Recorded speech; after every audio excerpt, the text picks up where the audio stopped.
We have guests in studio again. We have Glasvegas, we have James, and Hona. Am I pronouncing your name correctly? No, not really. Is it if you get a J there? Jonah, sorry. Yeah, it's Jonna. If you get J written down in front of I you? do have J Do O you just N thought N. you Well, just it's thought like- you did the old It's silent like the J? same with Jesus. You can say Jesus. So Okay. maybe that's what he went for. Yeah. Okay, sorry about that. So listen, fresh from headlining the John Peel stage at Glastonbury, that must have been a bit of an honour for you guys. Was it fun?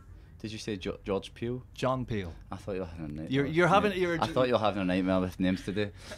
George Peel. No, John Peel. Yeah. John Peel I know well, so or Yeah. I remember his work well. But anyway, how did that go for you? It's really great. Yeah. It was. My mum was watching, and she says it was brilliant. So I guess I kind of just take her opinion as being the Bible, the law, the word. You know, I kind of believe what she says.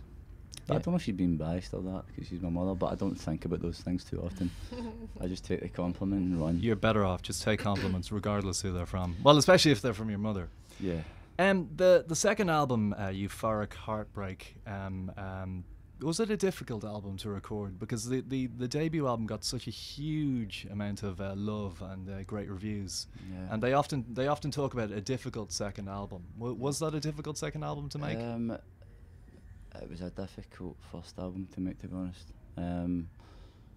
Every single song I've ever written, I've found a great level of difficulty in it. For the B-sides as well. The B-sides I found it very difficult. The second album I found really difficult. I don't really know if there's ever going to be an easy album or easier, to be honest with you. I think that first album we made was a bloody hard one, you know.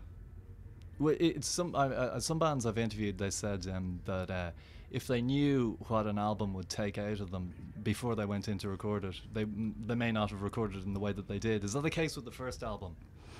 The case with the first album? No, it's like when you've got a photograph of yourself when you were, say, 10.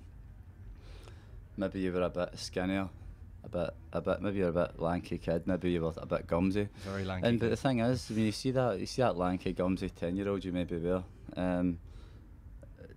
you still kind of look and you laugh at it, but you love it too, and you've got to have a good level of understanding with yourself, and you've got to know when to kind of draw the line somewhere with, especially with rock and roll records or anything remotely creative.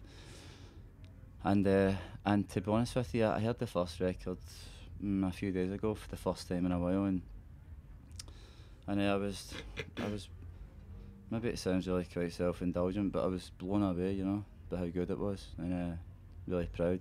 But I guess I'm like that with all the songs that we've got, so I'd be the wrong person to ask about our records, because I don't know if I'm being biased or that, but musically it's perfection for me, and that is because for the good and the bad, it's a bunch of my personality, different sides to my personality, my taste, my thoughts, but a big part is my taste. And all these things collectively make it something for me. It's perfection, you know. Are you a perfectionist? Yeah, I just had to admit to myself quite recently that I guess I never knew before that I was obsessed, but yeah, I'm obsessed with certain things, and there's a lot of things I really just I don't care about, you know, and everything goes to the side, and you know, I can only kind of be obsessed about a couple of things, you know. Brilliant. Well, listen, we're looking forward to seeing the live stage. I'm going to try and duck down and catch a bit of your set later on. So thanks a million for dropping in. It's great to meet you guys. Congratulations on the new album and the debut album as well. We're going to play a track from you guys right now called The World Is Yours.